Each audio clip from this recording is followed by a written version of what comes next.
তমলুকের সাংসদ তথা কলকাতা হাইকোর্টের প্রাক্তন বিচারপতি অভিজিৎ গঙ্গোপাধ্যায় আগেই প্যানক্রিয়াস বা অগ্নাশয়ের জটিল সমস্যা নিয়ে হাসপাতালে ভর্তি। বিজেপি সাংসদ তথা প্রাক্তন বিচারপতি অভিজিৎ গঙ্গোপাধ্যায় গত বৃহস্পতিবার তাকে কলকাতা থেকে এয়ার অ্যাম্বুলেন্সে করে নিয়ে যাওয়া হয়েছে দিল্লি এইমসে। বর্তমানে সেখানেই চিকিৎসাধীন তিনি। তমলুকের সাংসদদের সুস্থতা কামনা করে ময়নার নৈছনপুর এলাকায় কালী মন্দিরে পুজো হোমযজ্ঞ করলেন বিজেপি নেতার চন্দন মণ্ডলের নেতৃত্বে বিজেপি কর্মী সমর্থকেরা।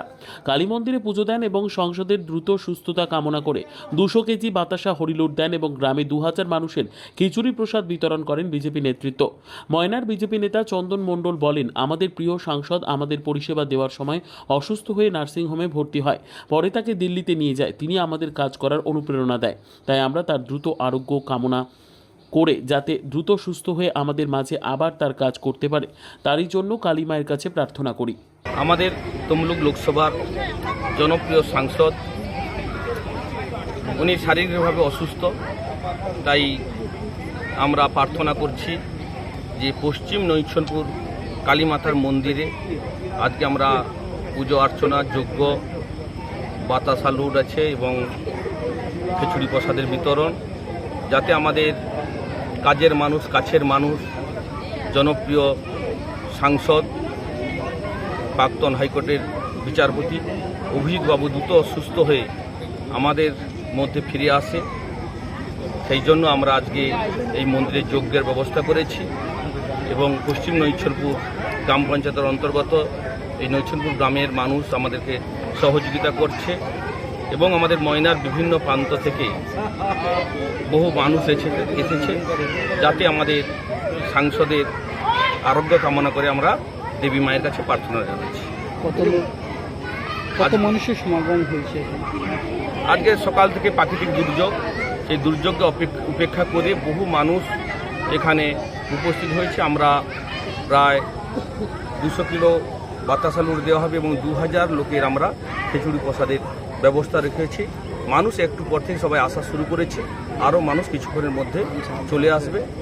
আমাদের জনপ্রিয় সাংসদের প্রতি মানুষের যে ভালোবাসা, যে আবেগ, এই বর্ষাকে উপেক্ষা করে মানুষ কিন্তু কাতার কাতার মানুষ এখনও আসছে।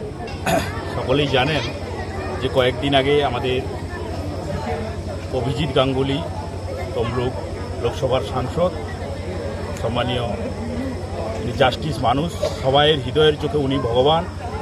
তো এরকম পশ্চিমবঙ্গের মানুষ খুঁজে পাওয়া খুব আজকের দিনে দাঁড়িয়ে খুব কঠিন। এরকম পরিস্থিতিতে আমরা যখন খবর পেলাম যে অভিজিৎ বাবু হঠাৎ করে অসুস্থ হয়ে পড়েন, তো কলকাতাতে উনি ট্রিটমেন্টরত অবস্থায় ছিলেন, কিন্তু খুব খারাপ এবং সংকটজনক পরিস্থিতির দিকে যাচ্ছিল।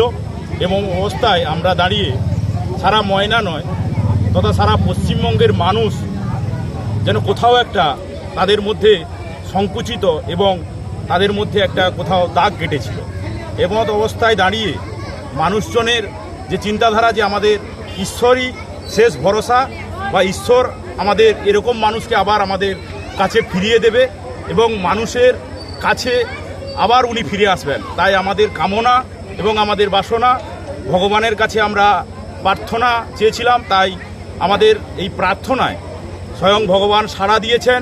অভিজিৎ বাবু আমাদের সামনে কয়েকদিনের মধ্যে ফিরে আসবেন, উনি সুস্থ আছেন এবং আরও দ্রুততার সঙ্গে সুস্থ হচ্ছেন। কিছুদিনের মধ্যে আবার ওনার লোকসভায় উনি আসবেন। মানুষের যে কাজকর্ম থেকে শুরু করে মানুষের দুঃখ দুর্দশার সঙ্গে উনি প্রতিনিয়ত থাকেন, আগামী দিনেও থাকবেন। তাই ঈশ্বরের কাছে যে প্রার্থনা করেছিলাম আমরা, তারই কারণে আজকে আমাদের নৈছনপুর এই টুয়ের এই কালী মায়ের মন্দিরে আমাদের যজ্ঞার অনুষ্ঠান এবং এখানে অনেক ভক্ত সমাগম এসেছেন, আমরাও এসেছি। এখানে কিছু সময়ের মধ্যে মায়ের পূজা অর্চনা শুরু হবে, সেই সঙ্গে আমাদের বাতাসা হরিলুটের ব্যবস্থা রয়েছে এবং কিছু সময়ের মধ্যে বৃহৎ ভক্তদের খিচুড়ি প্রসাদ বিতরণের কাজ হবে। নাম পরিচয়? আমার নাম সুশান্ত মিত্র।